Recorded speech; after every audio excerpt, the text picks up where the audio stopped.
샬롬, 반갑습니다. 꿈 있는 미래 소장 백상원 목사입니다. 지저스 스토리, 약속의 성취 3월호 주제 강의를 시작하도록 하겠습니다. 3월부터 우리는 사사기 말씀을 묵상합니다. 사사기는 이스라엘의 파산 선고입니다. 사사기는 일정한 패턴으로 구성되는데요. 죄, 징계, 부르짖음, 사사를 보냄, 구원, 타락, 이 사이클이 반복되면서 전혀 호전되지 않습니다. 오히려 점점 더 빨라지고 더욱 어두워지며 더욱 악랄해집니다. 사사기의 스토리라인 역시 파국으로 치닫습니다. 우상 숭배, 내부 분열, 도덕적 타락, 레위인의 첩 사건과 지파 전쟁. 마지막 장면은 구원의 승리가 아니라 공동체 붕괴로 끝이 납니다. 이스라엘은 영적, 도덕적으로 자정 능력을 상실하죠. 사사기는 이스라엘을 향해 파산 선고로 끝이 나는 것이죠. 사사기 21장 25절 말씀입니다. 그때에 이스라엘의 왕이 없으므로 사람이 각기 자기의 소견에 옳은 대로 행하였더라.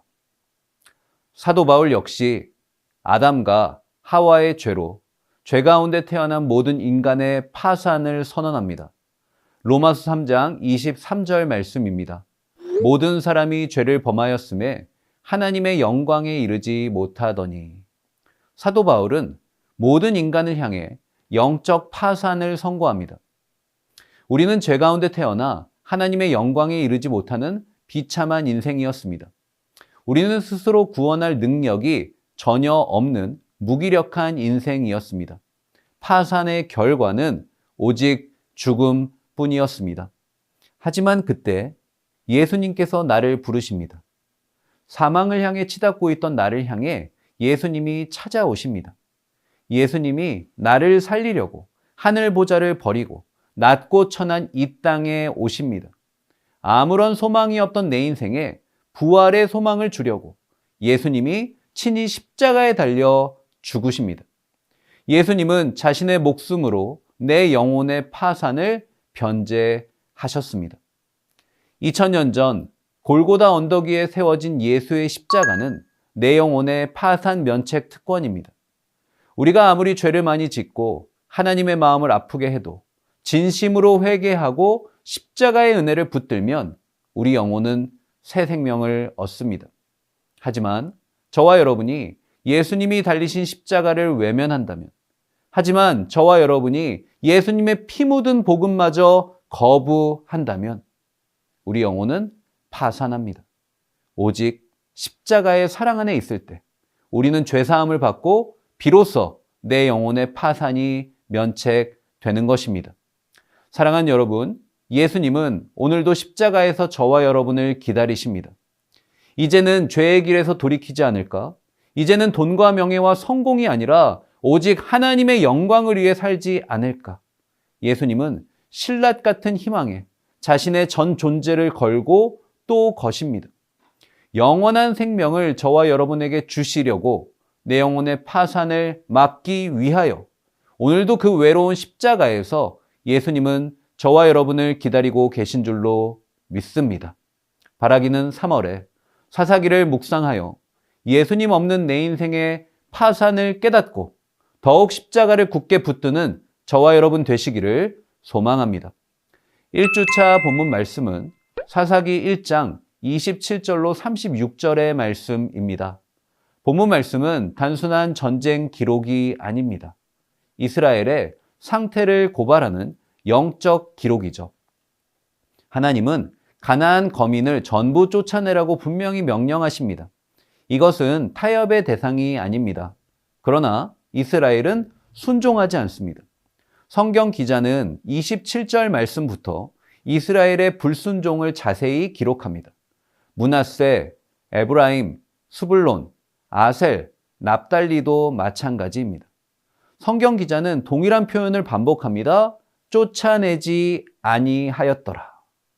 왜 그랬을까요? 능력이 없어서 아닙니다. 하나님은 이미 승리를 약속하셨습니다. 철병거가 있어도 두려워하지 말라고까지 하십니다. 하지만 이스라엘은 하나님의 말씀보다 눈에 보이는 조건을 의지합니다. 결국 그들은 자신의 편의를 위해 가나안 거민을 남겨둔 것입니다.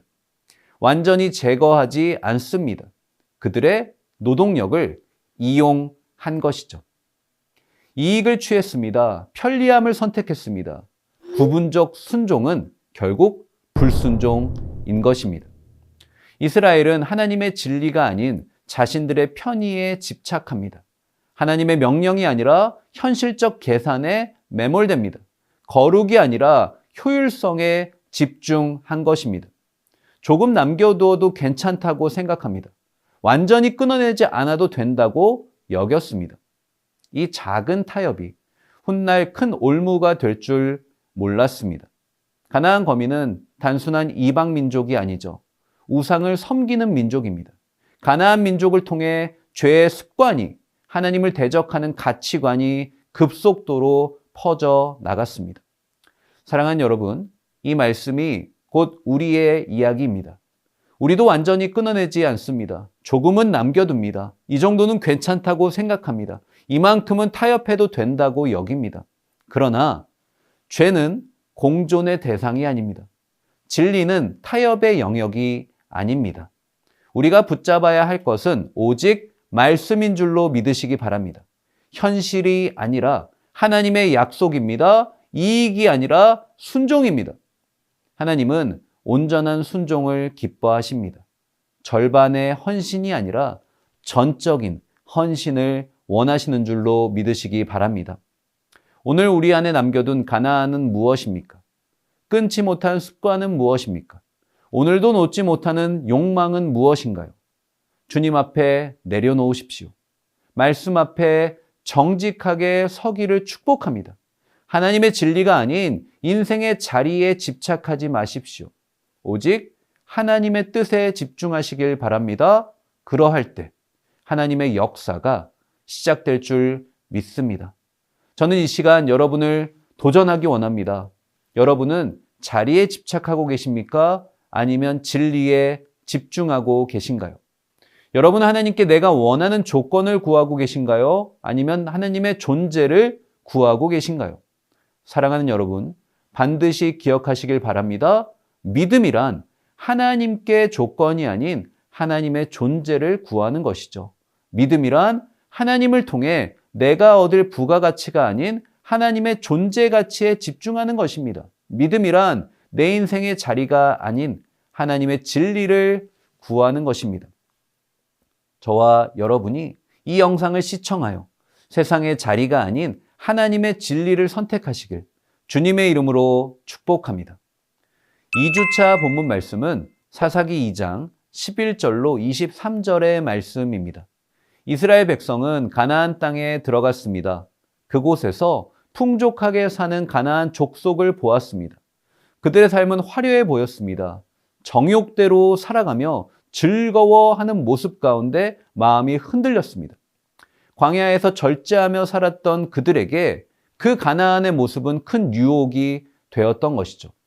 가만히 보니 그들이 섬기는 바알과 아스타롯은 절제를 요구하지 않습니다. 하지 말라는 게 없어 보였습니다. 욕망을 채워주는 것처럼 보입니다. 행복을 보장하는 것처럼 느껴졌습니다. 그래서 이스라엘은 흔들리죠. 잘 먹고 잘 살기 위해 바알과 아스타롯을 섬기기 시작합니다. 하나님의 백성이라는 정체성이 파괴되기 시작했던 겁니다. 가나안 사람들처럼 되어갑니다. 애굽에서 종살이할 때 구원해 주신 하나님을 버립니다. 그리고 다시 죄의 종노릇을 하게 된 것이죠. 하나님은 그들을 그냥 두지 않습니다. 징계하십니다. 고통을 통해 깨닫게 하셨습니다. 그들은 고통 중에 다시 부르짖습니다. 회개하는 것처럼 보입니다.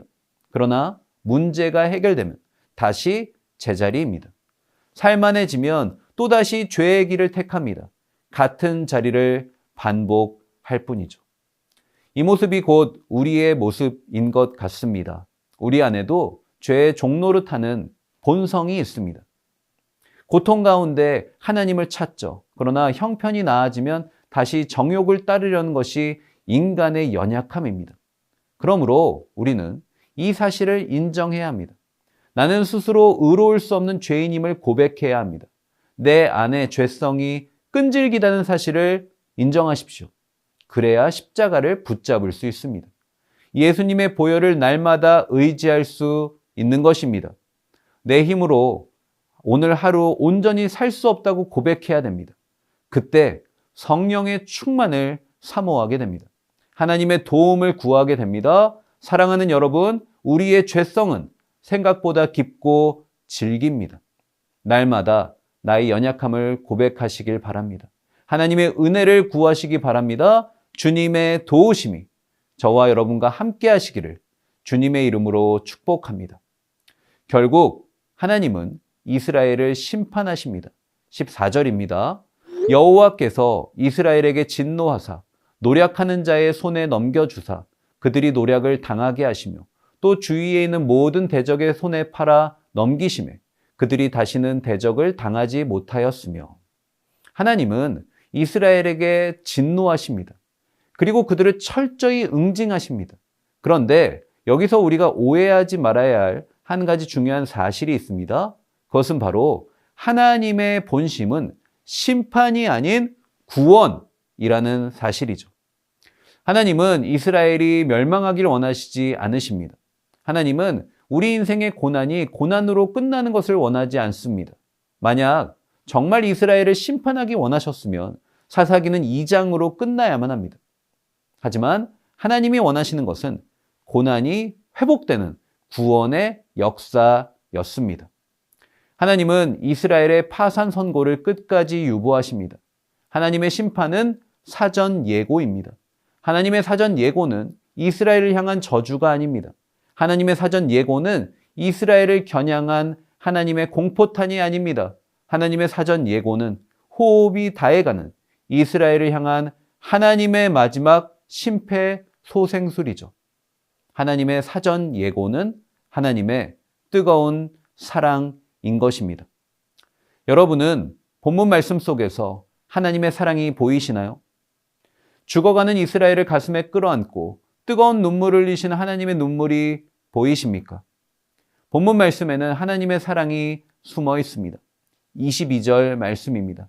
이는 이스라엘이 그들의 조상들이 지킨 것 같이 나 여호와의 도를 지켜 행하나 아니하나 그들을 시험하려 함이라 하시니라. 저는 이 부분을 묵상하는데 이스라엘을 향한 하나님의 뜨거운 사랑을 느낍니다. 이스라엘은 우상 숭배의 죄악을 이미 지었습니다. 부정할 수 없는 팩트입니다. 하나님은 다 알고 계십니다. 하지만 하나님은 끝까지 그들이 여호와의 도를 지키는지를 시험하시죠. 테스트하십니다. 최종 판단을 유보한 것이죠. 다시 한번 기회를 주는 것입니다. 마지막까지 돌아오라고 말씀하시는 사랑의 음성입니다. 바라기는 나를 향한 하나님의 끝없는 사랑에 믿음으로 반응하는 오늘 하루 되기를 축복합니다. 3주차 본문 말씀은 사사기 7장 19절로 25절의 말씀입니다. 본문 말씀은 미디안과 이스라엘의 전쟁 스토리입니다. 우리는 이 스토리를 대할 때 숫자의 패러다임이 작동하기 시작합니다. 우리 눈에 가장 먼저 들어오는 것은 하나님이라는 단어보다 13만 5천 명의 어마어마한 미디안 군대의 숫자입니다. 하지만 이에 맞서 싸우는 이스라엘의 군대는 본문 말씀 앞에 있는 3절 말씀에 보니까 3만 2천 명입니다. 13만 5천 대 3만 2천. 이때부터 우리에게 이 전쟁은 숫자 싸움이 됩니다. 사실 군사학은 철저히 숫자 싸움이죠. 군사학자들에 따르면 전쟁의 기본 법칙은 군사의 수가 많고 적음에 절대적인 영향을 받습니다. 그리고 그 다음이 좋은 무기를 갖고 있느냐입니다. 하지만 하나님은 이러한 전쟁의 법칙을 완전히 무너뜨리십니다. 숫자의 원리를 철저히 피하십니다. 본문 말씀에서 하나님은 3만 2천 명을 300명으로 줄입니다. 이것은 파격적 구조 조정이죠. 하나님은 무려 99% 이상을 대폭 삭감하십니다. 그리고 1%도 안 되는 숫자만 남기십니다. 이것은 사실상 포기입니다. 전쟁 법칙으로 볼 때 승리할 확률은 제로에 가깝죠. 하지만 하나님은 이렇게 하신 분명한 이유가 있습니다. 사사기 7장 2절 말씀에 보니까 여호와께서 기드온에게 이르시되 너를 따르는 백성이 너무 많은즉 내가 그들의 손에 미디안 사람을 넘겨주지 아니하리니 이는 이스라엘이 나를 거슬러 스스로 자랑하기를 내 손이 나를 구원하였다 할까 함이니라. 아멘. 하나님은요, 이스라엘 백성들이 너무 많다고 하십니다. 이 전쟁은 숫자 싸움이 아니라는 것이죠. 하나님께 있어서 이 전쟁은 숫자의 싸움이 아니라 믿음의 싸움입니다. 이 전쟁의 주도권은 인간의 많고 적음이 아닌 철저히 하나님께 있음을 선포하신 것입니다. 우린 여기서 한 가지 중요한 인사이트를 발견합니다. 그것은 바로 우리 믿는 자들이 가져야 할 인생의 패러다임은 숫자가 아니라 믿음이다라는 것이죠. 하나님의 필승 코드는 믿음입니다. 하나님은 기드온에게 전쟁을 위한 필승 전략을 주세요. 사사기 7장 16절 말씀입니다. 300명을 세대로 나누어 각 손에 나팔과 빈 항아리를 들리고 항아리 안에는 횃불을 감추게 하고. 하나님의 필승 아이템은 나팔, 항아리, 횃불입니다. 하나같이 다 전쟁 무기가 아닙니다. 하나님의 필승 작전은 미디안 파수꾼들이 교대할 시간에 동시에 나팔을 불고 항아리를 부수고 횃불을 들고 외치는 게 전부입니다. 기드온에게는요, 믿음이 필요한 것입니다. 기드온은 믿음으로 온전히 반응합니다. 그러자 하나님의 필승 전략이 작동하죠. 22절 상반절 말씀입니다. 300명이 나팔을 불 때 여호와께서 그 온 진영에서 친구끼리 칼로 치게 하심으로 적군이 도망하여. 아멘. 각 진영에 흩어져 잠을 자던 미디안 병사들이 나팔 소리와 항아리 깨지는 소리에 놀라 혼비백산합니다. 너무 놀란 나머지 아군을 적으로 오인하고 칼을 휘두르죠. 여러분, 누가 나팔 소리와 항아리 깨지는 소리가 들려올 것이라고 상상이나 했을까요? 미디안 군대는 너무나도 또렷하게 들리는 나팔 소리와 항아리 깨지는 소리를 듣고 이것은 적군의 소리라고 확신하죠. 의심의 여지가 없었습니다. 그들은 오랜 전쟁 경험과 상식이 아닌 두려움에 갇힙니다. 두려움에 갇히니까 본능대로 칼을 이리저리 마구 휘두른 것이죠. 하나님은 미디안 군대의 상식 너머에서 그들이 전혀 상상할 수 없는 위대한 작전을 계획하십니다. 하나님의 상상력이 인간의 상식을 압도한 것입니다. 사랑하는 여러분, 하나님의 능력을 의심하지 마십시오. 하나님의 구원을 제한하지 마십시오. 하나님의 말씀이 아무리 불가능해 보여도 하나님이 하신 말씀이라면 끝까지 붙드시기를 주님의 이름으로 축복합니다. 하나님께서 문제를 해결하시겠다고 하면 하나님이 약속하신 내 인생의 24시간을 끝까지 버티십시오. 하나님께서 내일 이맘때쯤이라고 약속하면 눈이 오나 비가 오나 끝까지 하나님의 때를 기다리시기를 축복합니다. 그러할 때 인간의 생각을 뛰어넘는 하나님의 무한한 상상력이 우리 인생 가운데 펼쳐질 줄로 믿습니다. 이스라엘에게 13만 5천 명 미디안과의 전쟁은 국가 최대의 위기였죠. 이스라엘은 군대 조직조차 체계적이지 않았습니다. 이스라엘 군대를 이끌고 있는 기드온에게도 위기는 마찬가지였습니다. 이스라엘이라는 국가가 역사 속에 사라질 수 있는 최악의 위기였습니다. 하지만 하나님은 위기를 오히려 기회로 바꾸십니다. 기드온의 300용사의 기습을 당한 적군들은 혼비백산하고 서로를 사륙하죠. 살아남은 자들은 전열을 가다듬을 시간도 없이 사라집니다. 24절을 통해 보면 벳바라와 요단강까지 적군들이 흩어져 도망칩니다. 그리고 미디안 군대를 이끈 두 방백 오렙과 스앱이 사살됩니다. 이 전쟁을 기점으로 미디안의 기세는 꺾입니다. 미디안은 오렙과 스앱이라는 군대 장관 둘과 함께 수많은 군사를 잃습니다. 이스라엘은 미디안과의 전쟁에서 최초의 승리를 이때 거두죠. 사랑하는 여러분, 우리 하나님은 역전의 명수인 줄로 믿으시기 바랍니다. 저와 여러분이 살아가는 오늘이라는 시간은 위기와 기회의 연속입니다.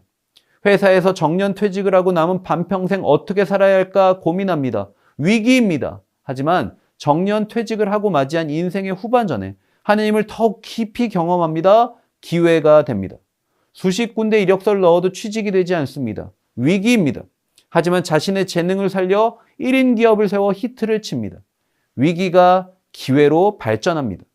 어느 날 원인을 알 수 없는 건강의 적신호를 발견합니다. 위기입니다. 하지만 그날부터 균형 잡힌 식단과 체계적 관리를 통해 오히려 이전보다 건강해집니다. 위기는 기회로 역전됩니다. 위기는 우리 인생에 늘 따라다니는 별책 부록입니다. 하지만 위기는 아직 결론이 나지 않은 열린 결말의 스토리이기도 합니다. 위기는 우리의 선택에 따라 상상할 수 없는 새로운 기회가 될 수 있는 무한한 가능성을 갖고 있는 것이죠. 성경에 나오는 수많은 믿음의 사람들을 보십시오. 그들의 인생은 위기의 연속이었습니다. 하지만 그들은 위기를 기회로 역전합니다. 예수님도 죽음의 위기에서 위대한 구원의 역사를 이루십니다. 혹시 지금 인생의 위기를 맞이한 분이 계세요? 바라기는 본문 말씀을 통해 인생의 위기를 위대한 기회로 역전시키는 저와 여러분 되었으면 좋겠습니다. 4주차 본문 말씀은 사사기 8장 22절로 35절의 말씀입니다. 사사기 8장 26절을 보면 기드온의 또 다른 모습이 드러납니다. 그는 금을 모았습니다. 돈을 사랑하는 태도가 보이죠. 왕이 되지 않겠다고 말은 했으나 실제로 왕처럼 행세합니다. 여러 아내를 두고 첩도 두었습니다. 절제하지 못하는 삶의 흔적이 분명합니다. 우리는 이러한 부분을 가볍게 여겨서는 안 됩니다. 죄는 작은 틈새를 통해 들어옵니다.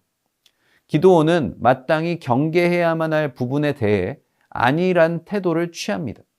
적극적으로 끊어내지 않았습니다. 그는 소극적인 경계로 인하여 결국 무너집니다. 누구든지 죄를 적극적으로 경계하지 않으면 죄에 빠질 수밖에 없는 것이죠. 다윗을 아실 겁니다. 다윗도 마찬가지였습니다. 평소에 하나님을 경외하였고 겸손한 왕이었습니다. 죄에 대해 민감하였죠. 그러나 전쟁이 한창이던 그때 그는 왕궁에 머무릅니다. 그 작은 틈 사이로 밧세바 사건이 시작됩니다. 영적 긴장이 느슨해지는 순간 무너짐은 순식간입니다. 그러므로 우리는 늘 적극적으로 경계해야 합니다. 나는 언제든지 흔들릴 수 있는 연약한 존재임을 인정해야 합니다. 그 겸손한 자각이 우리를 하나님으로 인도하는 것이죠. 요한계시록 2장 말씀에서 주님은 에베소 교회를 책망하십니다. 너의 처음 사랑을 버렸느니라. 회개하여 처음 행위를 가지라. 아멘. 처음 사랑을 잃어버린 신앙은 겉으로는 견고해 보여도 다 식었습니다. 기드온은 위대한 영웅처럼 보입니다. 300명으로 13만 5천 명 물리쳤습니다. 역사의 길이 남을 기적을 경험합니다. 그러나 그런 놀라운 은혜를 체험한 사람도 처음 사랑을 잊어버릴 수 있는 것이죠. 이것이 인간의 연약함입니다. 그래서 우리는 늘 자신에게 물어봐야 합니다.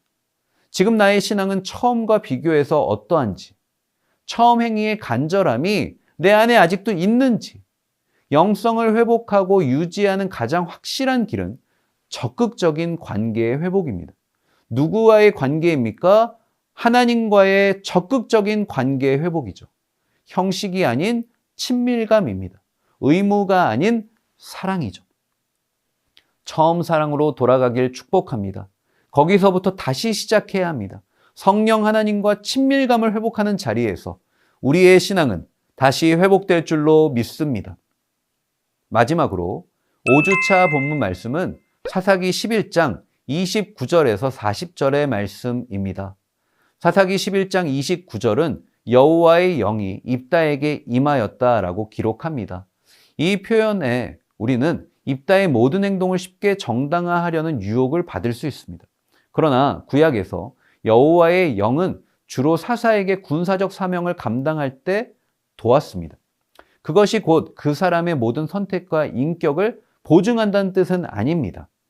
기드온 역시 여호와의 영이 임하였지만 하나님을 시험하지 않았습니까? 예수를 주로 고백함으로 성령이 우리 안에 내주하시는 것과 성령 충만은 다릅니다. 하나님의 영이 함께 하신다는 사실은 모든 결정이 믿음이라는 그런 의미는 아니죠. 오히려 입다에게 여호와의 영이 임한 사건은 하나님이 이미 함께 하시는 확증입니다. 그 사실만으로도 전쟁의 승리를 온전히 신뢰해야만 했던 것이죠. 그러나 입다는 서원을 통해 하나님과 흥정하려 합니다. 암몬 자손을 내 손에 넘겨주시면 이라는 말에서 그의 중심이 드러나죠. 그는 공동체의 구원보다 자신의 자리, 명예에 더 큰 관심이 있었습니다. 서원의 칼자루를 쥐고 있는 이 입다의 모습을 보면 참 안타깝습니다. 신뢰가 아니라 계산이었습니다. 결국 그는 예상치 못한 대가를 치릅니다. 전쟁에서 승리하고 돌아올 때 가장 먼저 맞이한 이는 그의 딸입니다. 충동적 서원은 덫이 되죠. 잠언 20장 25절 말씀처럼 함부로 거룩하다 말한 맹세는 결국 자신에게 올무가 됩니다. 이것은 믿음이 아니라 의심이요, 용기가 아니라 조작이 되는 것이죠. 입다는 하나님을 온전히 알지 못했습니다. 그는 하나님을 마치 이방신처럼 여기며 번제를 기뻐하시는 분으로 오해했습니다. 어설픈 신앙은 결국 무리수가 됩니다. 우리에게 주어진 은사와 기질도 마찬가지입니다. 그것이 하나님의 은혜 아래 있지 않으면 교만이 됩니다. 하나님은 우리와 흥정하시는 분이 아닙니다. 믿음은 조건을 거는 태도가 아닙니다. 전적인 신뢰입니다. 하나님이 그리신 큰 그림을 내려놓고 스스로 그림을 그리려는 것이 바로 교만입니다. 성령께서 내주하셔도 성령 충만함이 없이 자신의 기질과 재능으로 움직입니다. 이번에도 도와주셔야 합니다 라고 말한다면 결과와 상관없이 참된 신앙이라고 할 수 없을 것입니다. 바라기는 입다의 모습을 반면 교사 삼아 하나님 앞에 늘 신실하고 진실한 신앙의 고백으로 살아가는 저와 여러분 되시기를 주님의 이름으로 간절히 축복합니다. 이것으로 3월호 주제 강의를 마치도록 하겠습니다. 감사합니다.